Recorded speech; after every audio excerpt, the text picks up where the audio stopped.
Então, a gravação iniciada. Nós vamos começar nessa quarta aula do segundo bimestre, pessoal. Um movimento de... na verdade, nós precisamos terminar de falar da última aula, que nós não falamos do Aristóteles. E aí nós vamos terminar os Aristóteles como o terceiro dos gregos. Eu falei para vocês, o Platão, ele vai ser seguidor de Sócrates, e o Aristóteles vai ser seguidor de Platão. Então, o Sócrates, Platão e Aristóteles são os três porquinhos da história da filosofia. E aí, como nós vimos na última aula, o Platão é o da teoria do mundo das ideias. Então, existe uma realidade que é a verdade, né, que é a luz para ele, e está fora da nossa construção sensitiva. Então, o que nós percebemos pelo corpo é enganoso. O que nós percebemos pela psique, pela alma, pela razão, é de onde que advém a verdade. Então, esse é o Platão, discípulo de Sócrates. E, depois de Platão, nós vamos chegar, então, aqui no Aristóteles e o mundo da experiência. Então, se o Sócrates defende o mundo das ideias, né? A verdade vem do mundo das ideias, de um absoluto imaterial, né? Que é metafísico. O Aristóteles vai defender de que a universalidade das coisas, a ideia das coisas, vem da experiência. Camila, lê para nós. Aristóteles deixa de lado o componente místico religioso encontrado na filosofia de Platão e interessa-se pelas ciências da natureza. Para Platão, a ideia das coisas é fixa no mundo das ideias. Aristóteles acredita que o conceito, ideia, da coisa é próprio da coisa. Para Aristóteles, por outro lado, a partir da observação da realidade, da existência do ser, é que atingiríamos sua essência. A realidade, essa que seria tudo que vemos, pegamos, ouvimos e sentimos. Para Aristóteles, o objeto próprio das ciências é a compreensão do universal. Sim, vamos pensar o seguinte. Essa imagem aqui do Rafael, que é uma imagem renascentista, ela expressa a distinção dessas duas visões de essência. Então, os dois são essencialistas. Os dois acreditam numa essência universal das coisas. Os dois acreditam que existe uma verdade absoluta universal. Né? Eles poderiam dizer lá na propaganda da Record, eu sou universal. Então, os dois são universalistas. Só que, enquanto Platão aponta para cima, acreditando que essa essência vem de uma instância metafísica, vem de uma construção de algo absoluto fora das coisas, o Aristóteles aponta para frente e traz um livro na mão aqui, porque a escola dele, chamada peripatética, por que peripatética? Peripatos são os jardins de Atenas, e peripatética aqueles que caminhavam pelo jardim. O Aristóteles e seus seguidores, a escola dele chamava Liceu. Eles caminhavam nos jardins, procurando, a partir daquilo que eles viam na realidade, catalogavam as informações que ele anotava, as características das coisas, e isso para ele, a característica da natureza, é o conhecimento. Então, o objetivo da escola dele, chamada de Liceu, era conhecer todas as coisas e catalogar, anotar todas as características e informações das coisas. Então, a compreensão do universal, a procura por uma verdade universal continua. Só que, enquanto Platão apela para uma ideia de conceito do mundo das ideias, um conceito, a ideia que está absoluta fora das coisas metafísicas, Aristóteles vai procurar isso na própria coisa. Lembra lá do cavalinho do Platão? Platão acreditar que o cavalo que nós vemos é uma cópia da ideia de cavalo. E aí, esse cavalo existe enquanto uma ideia que não muda no mundo das ideias? Muito bem. Para o Aristóteles, essa ideia existe. Uma ideia universal de cavalo. Só que eu vou encontrar ela nos cavalos que eu já conheci. Então, os cavalos que eu já fiz experiência, que eu já vi, que eu já conheci, me formam, me possibilitam formar uma ideia universal de cavalo. E para ele, essa ideia é a essência. O Aristóteles, ele procura tanto fazer uma construção de investigação de conhecimento de todas as coisas, que na escola dele, o liceu, eles tinham um livro escrito sobre as diversas formas de conhecimento, inclusive sobre leitura de mão. Ele sai procurando todos o que tem de conhecimento no mundo e quer catalogar. Como ele foi o mestre de Alexandre o Grande, e o Alexandre matou o pai, né, e tomou o reino, Filipe II, e o pai de Alexandre era amigo do pai de Aristóteles. O Aristóteles, ele não era ateniense, ele era de Estagira, que é uma polis fora de Atenas, e ele vai para Atenas para poder estudar com Platão, mais ou menos como as pessoas fazem hoje, e fazer vestibular e estudar fora. Então, depois que o Platão morre, o Aristóteles ele é expulso pelos atenienses, né? Porque os atenienses eram xenofóbicos. Se você não fosse da cidade, você era considerado escravo. Então ele é expulso de lá porque ele não pôde continuar com a academia, que era a escola de Platão. E só depois que o Alexandre o Grande toma o poder e tem aí a expansão do Império Macedônico, que é o Império do Alexandre o Grande, é que o Aristóteles volta para Atenas, né? Tipo, agora o aluno dele, o tutor dele, o queridinho dele, era o imperador do mundo todo. Então ele volta para Atenas e funda a escola dele chamada Liceu. E também essa relação dele com Alexandre faz com que a escola dele, o Liceu, receba vários pontos positivos para ter filosofia. Por quê? Quando o Alexandre invadia uma terra nova e encontrava algum tipo de conhecimento novo, então ele mandava para o Aristóteles estudar. E isso, quando eu falo, gente, não é só um conhecimento de uma ideia. Ele mandava animais desconhecidos para serem estudados pelo Liceu, mandava plantas desconhecidas, e aquilo que eles ainda não tinham conhecimento, eles inventavam nome para a coisa, dava características para elas, e então passavam a ser donos daquela ideia. Então, o Aristóteles e o Liceu é uma importante referência da antiguidade como a primeira biblioteca do mundo ocidental, chamada de Biblioteca do Liceu, né, catalogando todas as formas de conhecimento ali. Existem 144 livros assinados por Aristóteles. 144 livros. Inclusive, como eu falei, um deles sobre leitura de mãos. Mas desses 144, 7 ainda hoje vocês encontram publicação constante nas livrarias. São os 7 livros clássicos dele. Inclusive um livro chamado Política, que é onde que ele batiza a palavra política. Ele é o pai da palavra política, porque ele fez uma explicação das várias polis, como que as polis funcionavam, e ele chamou a política como a arte de organizar as polis.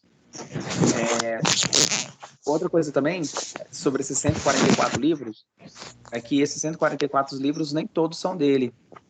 Por quê? Como mulher, por exemplo, não podia assinar, mulher não poderia ser filósofa, na verdade a mulher nem era considerada gente, né, gente? A mulher vai ser considerada funcionária do homem há séculos e séculos. E aí, os textos que eram de mulheres, ele assinava. Então, por isso que ele tem vários textos, vários livros, porque existiam mulheres que faziam filosofia dentro do liceu, mas elas não poderiam assinar. Hoje fala-se muito, né, em como as mulheres eram invisibilizadas, né, como intelectuais, como autoras aí, desde tantos tempos atrás, né? Sim. Inclusive, eles usarem elas, né? Quando eu fui em Atenas, e aí eu fui na onde que fica o Liceu lá, e aí tem isso escrito lá, que existiram várias mulheres que fizeram parte do Liceu, que trabalhavam lá dentro dos laboratórios fazendo estudo de plantas, estudo de animais, de tudo que eles estudavam, mas quem assinava era o Aristóteles. Então ele aparece assim como o autor de vários livros da antiguidade, mas à custa do sexismo, né, da misoginia. É isso. Tristezas históricas, né? É. Nossa história ela é triste, né? Mas a gente está aqui para fazer uma nova história.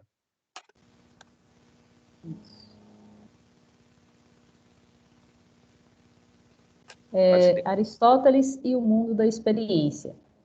Teleologia é a busca pela finalidade das coisas. É uma doutrina inerente ao aristotelismo e a seus desdobramentos, fundamentada na ideia de que tanto os múltiplos seres existentes quanto o universo como um todo direcionam-se em última instância a uma finalidade que, por transcender a realidade material, é inalcançável de maneira plena ou permanente. Quando tenho a resposta sobre a finalidade da coisa, também encontro a sua essência. Uma coisa que é a teleologia. Não é teologia, pessoal. É teleo. Teleos é finalidade. E logia, estudo. Então, o estudo da finalidade das coisas. Aristóteles, ele usa da teleologia como a essência. Como assim? Eu me pergunto, qual a finalidade da caneta? Escrever? Então, a sua essência é escrever. Então, para ele, tudo no universo tem uma finalidade e cabe ao filósofo descobrir a finalidade das coisas. Porque descobrindo a finalidade, eu descubro a essência. Isso também é uma herança que nós temos, né? De procurar a praxis das coisas, né? A praticidade, a utilidade das coisas, a finalidade das coisas. E aí, se tudo tem uma finalidade, e a finalidade é a essência, qual a finalidade do ser humano, então? Que aí é a grande questão. Se tudo tem uma finalidade, qual a finalidade do ser humano? E ele vai dizer que a finalidade do ser humano é o eudaimonismo, que significa que a finalidade do ser humano é ser feliz. Então, na instância coletiva, que é a polis, que é a organização das cidades, a gente procura ser feliz. E na instância particular, que é o comportamento, que é a ética, também o ser humano procura ser feliz. Então, a essência humana é o eudaimonio, que é o eudaimonismo, né, que é a procura pela felicidade. Então, a filosofia de Aristóteles e seus seguidores é atribuído a criação da palavra política a partir da narração sobre as experiências de organizações das várias cidades-estados gregas e a definição do conceito universal de homem como animal político e c a questão da linguagem do coletivo como formação humana, seres da linguagem. D. A ética guiada na procura do equilíbrio entre o excesso e a falta. E. A lógica do terceiro excluído. Pessoal, esse aqui são apenas um dos pontos de herança do Aristóteles sobre a construção dos nossos conceitos. E a primeira, como eu falei, é a criação da palavra política. Ele vai analisar as várias polis e ele vai se perguntar qual que é a melhor forma de organização. É a democracia? É uma oligarquia? É uma tirania? É uma organização militar? E ele não responde isso. Ele pega o livro, que se você ler, você acha que ele está falando do Brasil atual, falando das relações políticas das polis, e ele vai mostrar que cada um tem a sua configuração, e ele vai dizer que não existe uma forma ideal de política. Existe uma necessidade de que que o governo de cada polis seja fiel ao seu povo e fiel ao seu sistema. Então, para ele pode dar certo um sistema de democracia, como pode dar certo uma tirania, desde que haja uma fidelidade com a polis. E a arte de organizar essas polis é o que ele chama de política. E a definição também do conceito do homem, né, de chamar o homem como um animal político. Por que o animal político? Porque a partir da relação com os outros seres humanos é que a gente aprende a ser racional. Então a razão, ela existe em como uma forma que nós somos adestrados pela nossa cultura, porque ele não chama de cultura, mas ele chama de linguagem, né? A linguagem do coletivo que forma o ser humano. Isso para nós é muito importante, inclusive para a sociologia, né, professora Camila? Isso. A gente, Pode falar. a gente acredita nisso até hoje, de que o que nos forma é o contexto, né? O que nos elabora enquanto sujeitos é a nossa política. São as relações que nós estabelecemos com os outros animais que perderam pelo, como nós, chamamos de humanos, e a linguagem que nós recebemos, nós também reproduzimos. Uma linguagem que vai além do vocabulário, que vai além da palavra em si, mas vai de como nós interpretamos o mundo. Então, somos seres sociais, né? Uma tese do século XIX que o Aristóteles já defendia. É a nossa necessidade de relacionamento social, né? É nesse sentido que nós entendemos que somos animais políticos, né? A nossa participação, a nossa necessidade de viver coletivamente e de nos organizarmos nesse sentido, né? É colocado aí como uma necessidade quase intrínseca nossa, né? Uma necessidade de estabelecer essa organização social, essa vida em sociedade, e de estabelecer alguma organização para que isso aconteça de uma forma talvez mais harmoniosa, né? Sim. E a gente pode pensar num bebezinho, né? O mamífero, ele requer um cuidado coletivo, um cuidado de outro. Então a gente já nasce precisando da linguagem do outro.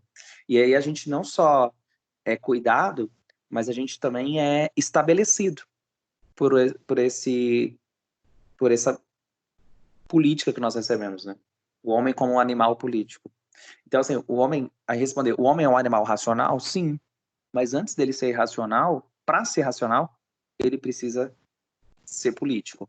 Ou seja, ele precisa do coletivo. Eu acho legal um negócio do Aristóteles que ele analisa no livro Política sobre isso, que é o seguinte: se eu pego um indivíduo e coloco ele e o indivíduo ele é corrupto, e eu coloco ele dentro de um coletivo justo, o indivíduo que é corrupto na construção do Aristóteles, ele vai acabar se construindo justo, porque o coletivo é maior e mais forte do que o indivíduo. E se eu pego um indivíduo justo e coloco num sistema corrupto, ele se torna corrupto. Então quer dizer que para o Aristóteles, o coletivo ele é mais importante do que o indivíduo, né? Aquilo que a gente estava falando sobre a diferenciação do público e privado. Então, para ele, nós não podemos pensar uma educação de formação de consciência individual, mas eu tenho que pensar numa formação coletiva. Então, assim, é mais importante eu preocupar com uma cidade justa para fazer indivíduos justos. Eu preciso me preocupar eu sair da questão do indivíduo, né? E se nós analisarmos isso hoje, o capitalismo, né, o neoliberalismo, ele é já o contrário. Ele não valoriza as coletividades, ele valoriza o indivíduo e o individualismo. Né? Na configuração que nós temos hoje de sociedade, é o contrário da coletividade. E, inclusive, a, a, a construção sobre a política não prestar, né? O senso comum reproduz isso. Política não presta, política não presta, política não presta. E a gente não forma coletivos. Né? Então, a saída para uma formação de construção de um novo mundo é politizar as pessoas. É elas entenderem que elas precisam ter coletivos, fazerem parte de coletivos, criarem coletivos, frequentarem coletivos, porque é o coletivo que nos elabora enquanto esperança de poder mudar as coisas, né? Coletivos das diversas causas, coletivos feministas, coletivos LGBTs. Então, existem vários coletivos que são formas de politizar o indivíduo, ou seja, fazer ele entender que ele é um sujeito coletivo, que ele faz parte de um grupo, né? E qual grupo ele pertence. E por fim aqui... Muito bem colocado, porque nós estamos falando justamente das formas do pensamento humano, né? Então, pensando por esse sentido, pensando esse momento de outrora com Aristóteles e o momento atual, a gente percebe uma contradição, né, professor Ítalo? Porque Sim. mesmo se a gente for pensar que nós estamos vivendo em qual contexto político? Democracia participativa. A democracia participativa, ela pressupõe justamente esse conceito do homem como animal político e demanda uma consciência coletiva para que funcione da melhor maneira possível. E aí, em contraposição a isto, a esse modelo que nós vivemos, nós temos aí a vigência de um pensamento cada vez mais individualista, né? Então, as coisas não são enxergadas de modo coletivo, e aí a gente tem contradições no funcionamento dessa democracia participativa, né? A gente vai ter posturas de individualismo, por exemplo, né? Eu dizer, eu não gosto de tal fulano que foi eleito democraticamente, mas eu não gosto dele porque eu não o elegi. Mas aí você está desconsiderando que a democracia ela é feita de modo coletivo, né? Então, por isso que nós fazemos um esforço de estabelecer coletivos, né, movimentos sociais na sociedade, para estabelecer um consenso de determinados grupos, né, pensando que nós somos uma diversidade coletiva, né? Quando a gente fala dessa democracia participativa, que o pensamento ele tem que ser estabelecido de forma coletiva, a gente também não está dizendo que nós vamos nos homogeneizar, né, pensar todos do mesmo modo. Não. Muito pelo contrário. Pelo contrário, é justamente pensar a nossa diversidade. Permitir os plurais, né? Isso. Bom dia, Ítalo e Camila. Estou aqui acompanhando vocês. Bom dia, André. Que assunto, hein, para o momento? Dá para ficar aqui sempre atual. Sempre atual. Boa aula para vocês, tá? Para os meninos também, tá bom? Um abraço. Bom dia. Obrigada.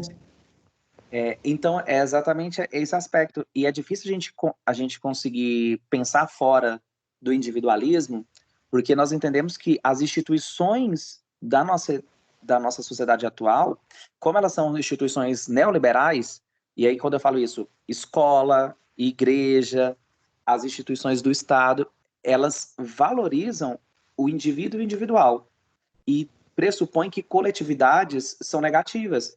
Então, quando eu pego, por exemplo, o esforço, inclusive da religião, antes, as religiões primitivas, você orava pedindo chuva para a terra, para dar comida para todos. Você orava para que os deuses te livrassem das pragas, das doenças. Ou seja, até a oração, ela era coletiva e era pensando no coletivismo.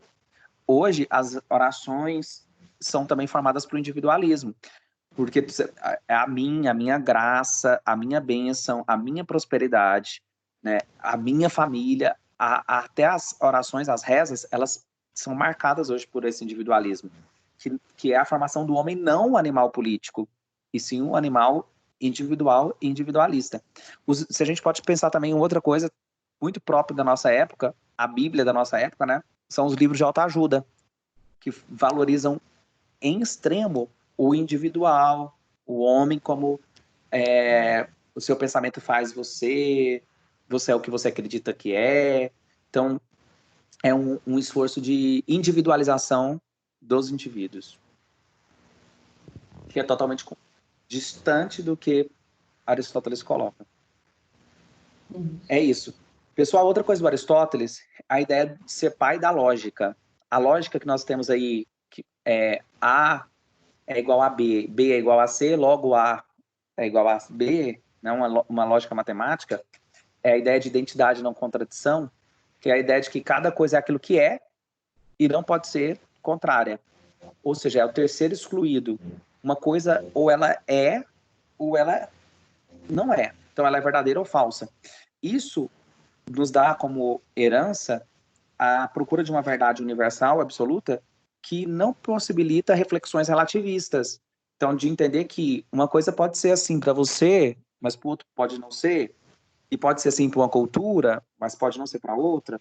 Então, a gente talvez tenha essa dificuldade de entender as relatividades, justamente porque o pai da lógica, o Aristóteles, ele exclui a terceira opção. Não existe terceira opção. Ou é, ou não é. É isso. Alguma dúvida, pessoal, de Aristóteles? Sobre Aristóteles?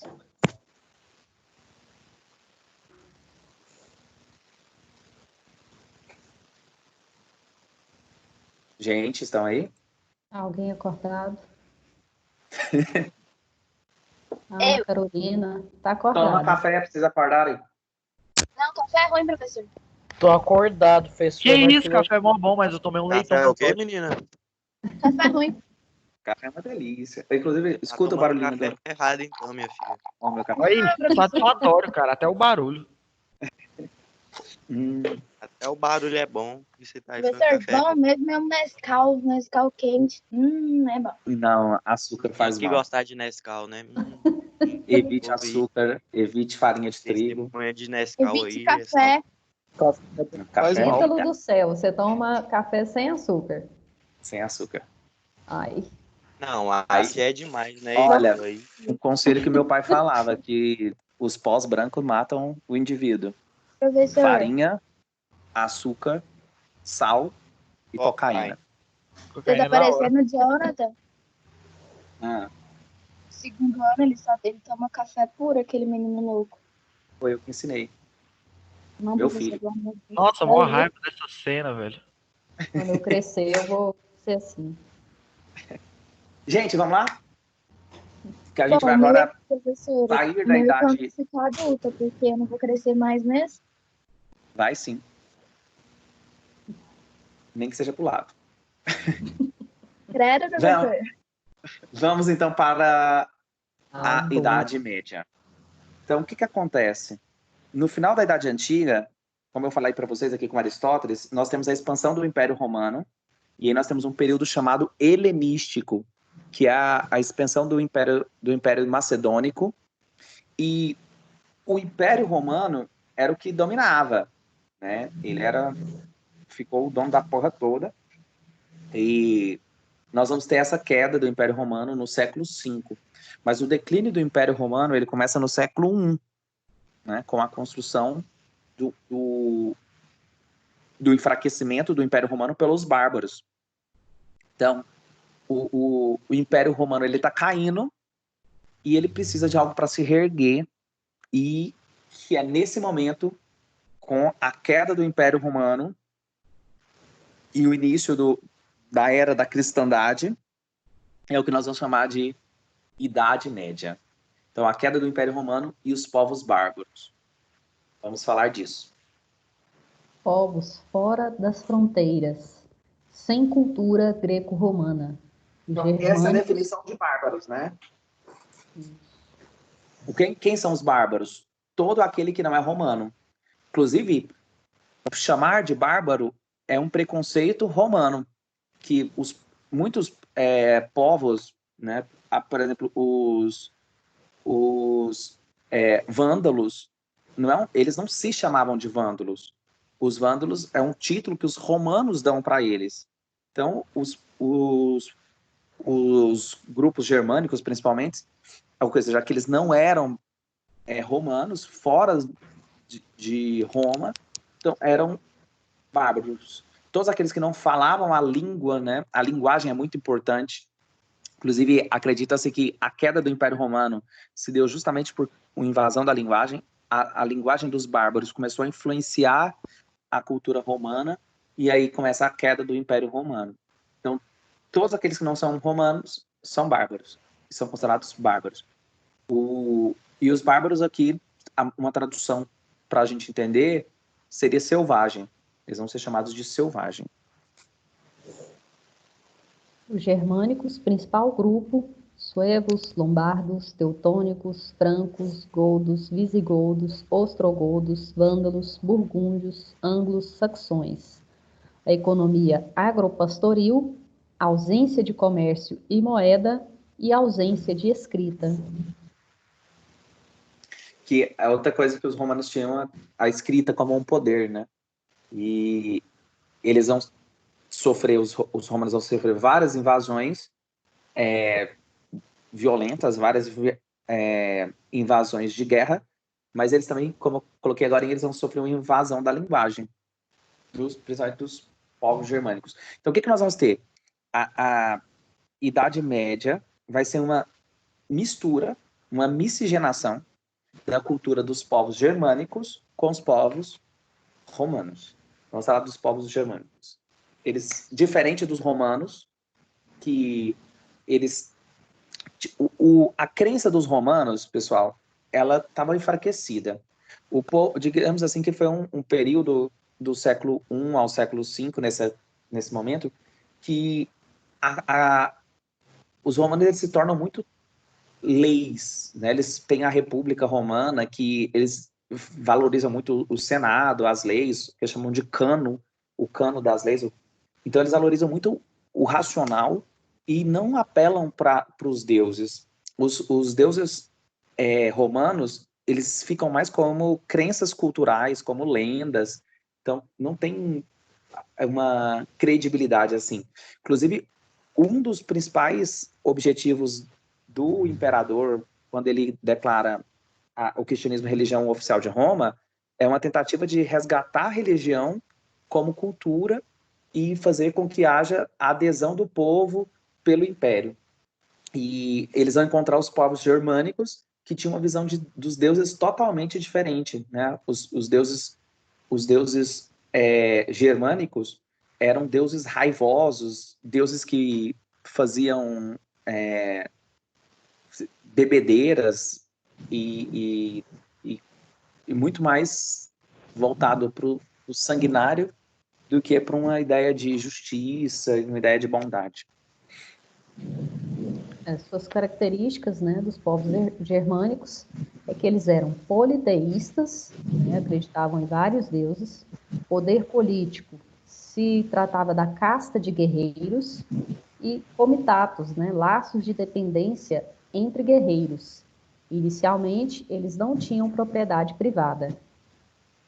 Algo que os romanos já tinham, né? Propriedade privada, a ideia de divisão do trabalho e de acúmulo também.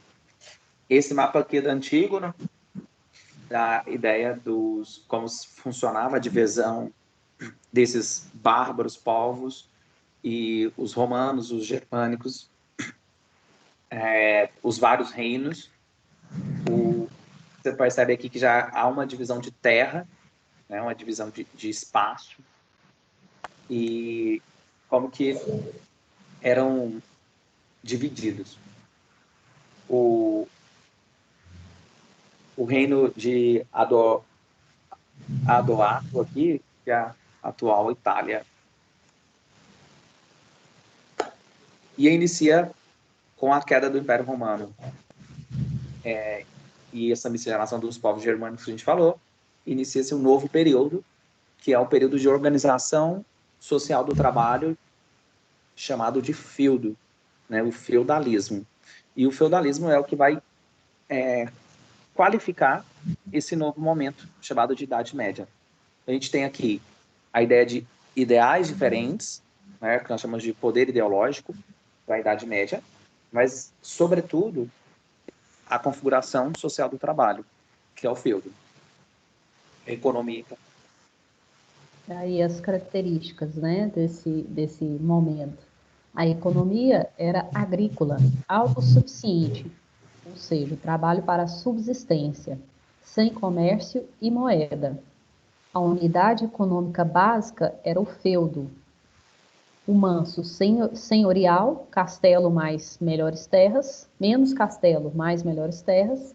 O manso servil, menos terras arrendadas, né, são lotes, glebas ou tenências, E o manso comunal, bosques e pastos, de uso comum.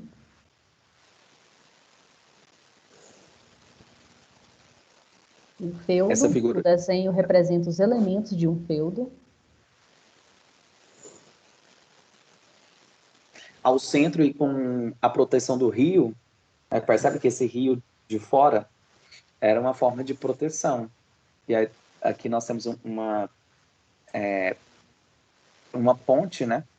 E coloca essa representação protegida, né? O manso senhorial então está protegido aqui de ataques. Então percebe que a configuração do espaço geográfico é uma configuração de poder, de proteção de poder. E aí, então aqui o manso senhorial, fora o manso servil e o manso comunal, que os bosques e campos comuns de plantio e de cultivo de animais. Os castelos medievais. Como a representação aqui também, olha o rio em volta. Uma forma de proteção. As muralhas, né? Uma construção arquitetônica de poder, né? As torres que eram também pontos de vigilância, ficavam pessoas para vigiarem o castelo. Porque lembra aqui que é uma ideia de o castelo, as terras medievais, é uma questão de poder, né? O feudo, que a terra, a divisão de terras aqui, a propriedade da terra, é o que qualifica maior sintoma de poder.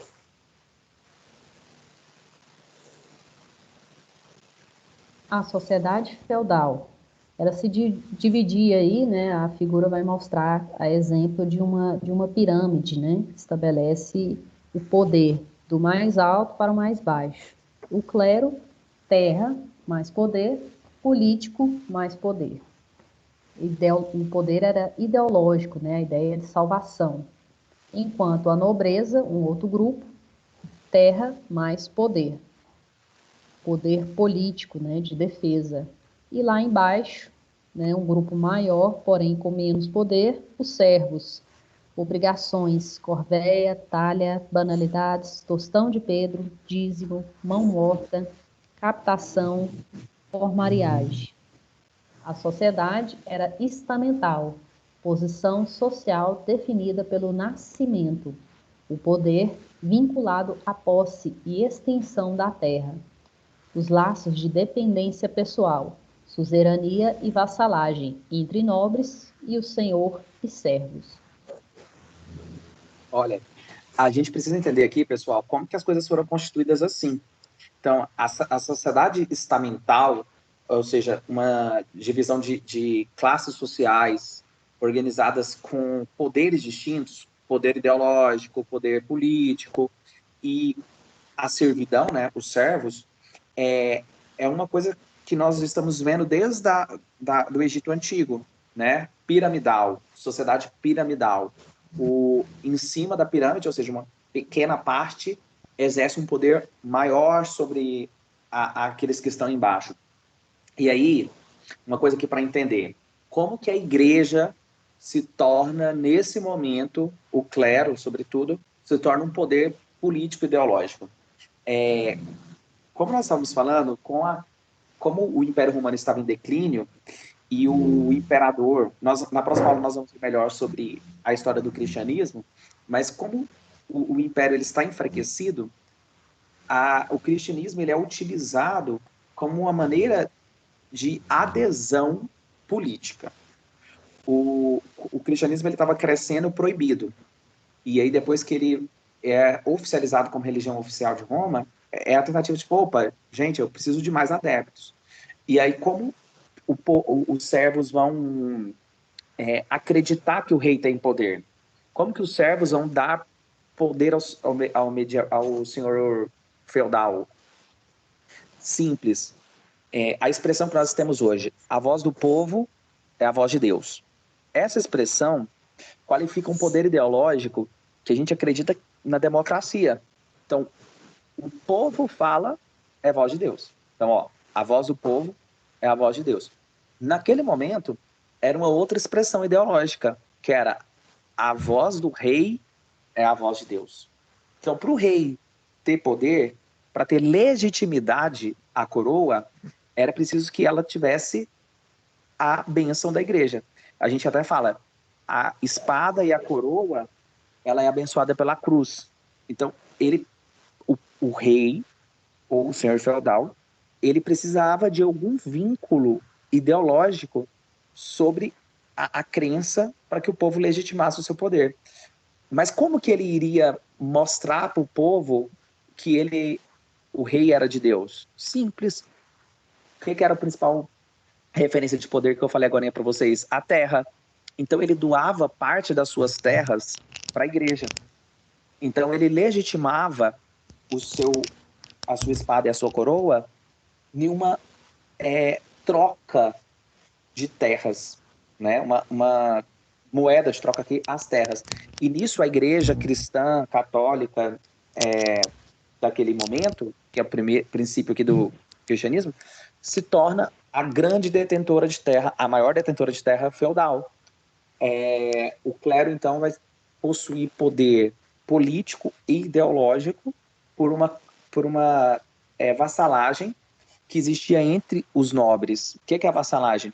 Era uma negociação de terras. Era negociação, a suzerania e a vassalagem era uma negociação que fazia-se entre os nobres, os detentores de terra.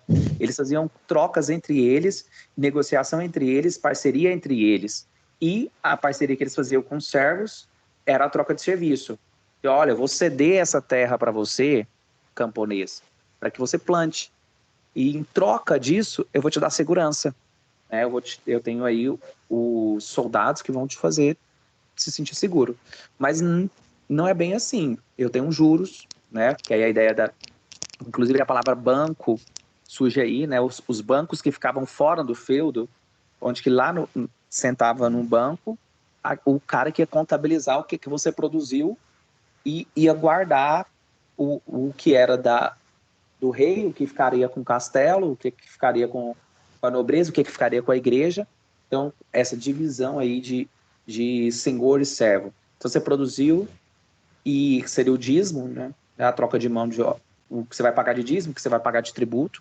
E olha aqui, pessoal, a grande crise da Idade Média é exatamente quando há uma revolta dos servos por pagar altos impostos e altos dízimos.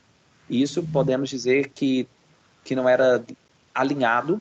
A Idade Média é um momento muito difuso, muito confuso, porque não existia um sistema político. Cada feudo tinha o seu sistema, cada sociedade vai estamentar as coisas de alguma forma, vão ter negociações.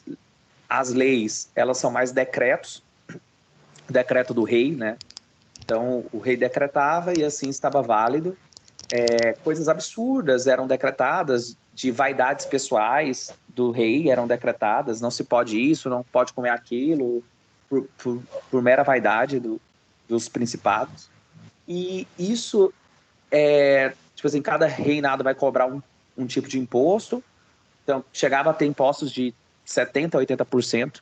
Então, ó, você vai plantar aqui na minha terra? Vai. Mas 80% do que você plantar, que você colher, é meu. Então, essas configurações qualificadas e entendidas como injustiças vai ser o que predomina nessa sociedade estamental.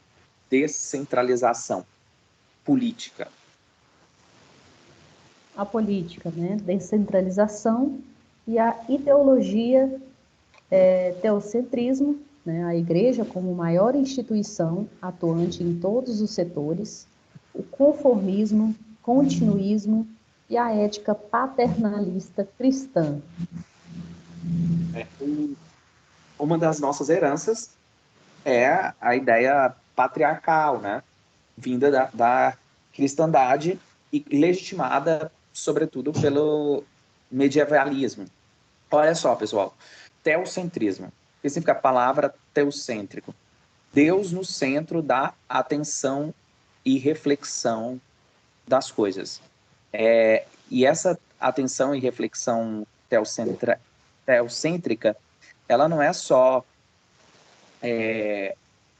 na crença, ela também é na ideia política, ela é na ideia social.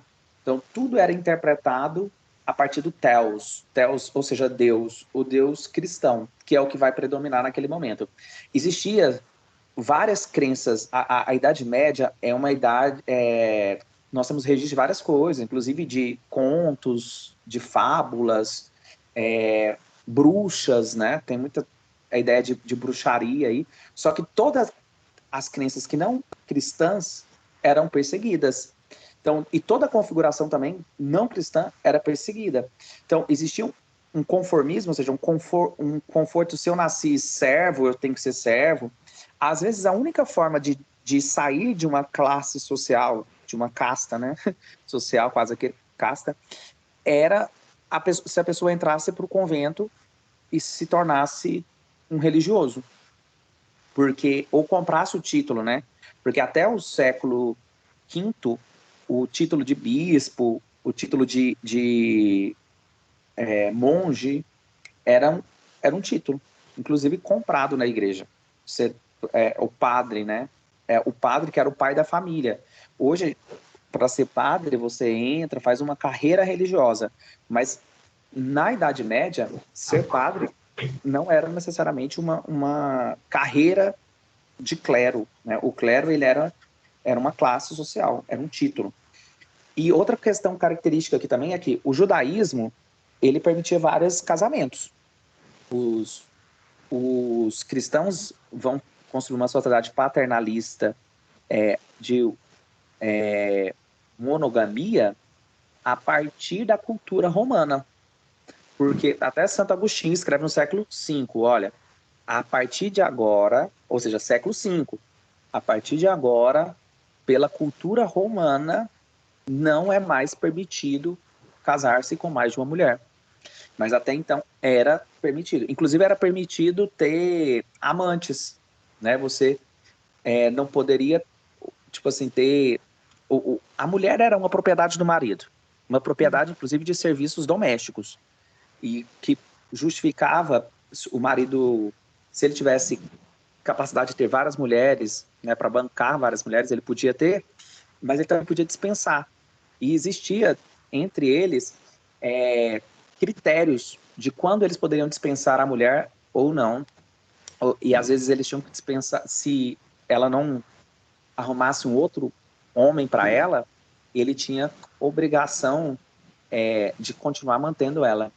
E no Velho Testamento tem várias partes que falam sobre essas relações antes de ser monogamia, quando era poligamia no cristianismo. Ou seja, foi 5 séculos de poligamia e também aonde que havia um conformismo com essa sociedade do jeito que estava. Deus era a justificativa para explicar todas essas coisas. Esse momento aí histórico, né, ele é muito interessante porque é um momento de profundas desigualdades e, por exemplo, né, nos estudos feministas a gente vê que esse aí foi um momento de muita violência contra as mulheres, né? Então, esse momento histórico é muito bom a gente estudar ele, porque a gente percebe as raízes, né, as continuidades que hoje nós vivemos socialmente em vários âmbitos, né? Então, eu gosto muito desse estudo, né, desse momento do período feudal, porque ele é base para a gente justamente entender por que as coisas são como hoje são, ou por que nós temos algumas dificuldades de ordem ideológica, né, vem desse momento histórico principalmente, né, não apenas, mas principalmente. A queima das bruxas, né? Nós vamos ver isso na próxima aula. Vamos então, pessoal, encerrando a aula aqui, falar dos elementos feudais que é aquilo que a gente falou, a miscigenação da cultura e étnica, né? A cultura étnica romana e germânica, características que vão ser difundidas no momento medieval, nos vários aspectos, e vai inaugurar aí o momento chamado de medieval, que foi cerca de 1.500 anos que a gente considerou a história da Europa como Idade Média. E na visão dos renascentistas e dos iluministas do século XVII, do século XVIII, foi chamado de Idade das Trevas. Por que Idade das Trevas? Porque foi um momento de que as informações elas eram escondidas, os livros eram queimados pela igreja. Então a gente vai falar disso na próxima aula para vocês entenderem. A gente hoje não fica repetindo que é a Idade das Trevas, mas os séculos da razão, né, o Renascimento e o Iluminismo, chamaram a Idade Média de Idade das Trevas. Elementos feudais, né, os romanos, a clientela, dependência entre servos e senhores, o colonato, fixação na terra, origem da servidão, e vilas, grandes propriedades rurais, origem dos feudos. E lá embaixo, a igreja. Enquanto os germânicos, comitatus, dependência entre nobres, base da suzerania e vassalagem, a subsistência, a ausência de comércio e moeda, e a economia agropastoril, o direito consuetudinário, tradição oral. Isso. A valorização da tradição é muito dos germânicos, essa é a ideia da lei, ser a transmissão do costume, né? Então, essa difusão, miscigenação, formou o feudalismo como a característica predominante da Idade Média. Pessoal, tranquilo? Podemos encerrar? Tranquilo. Very good.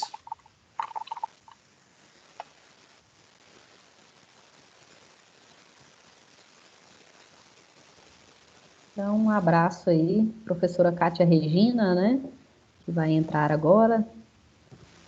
Um abraço para a turma e até mais. Até, pessoal. Vamos fechar a gravação. Abraço, até.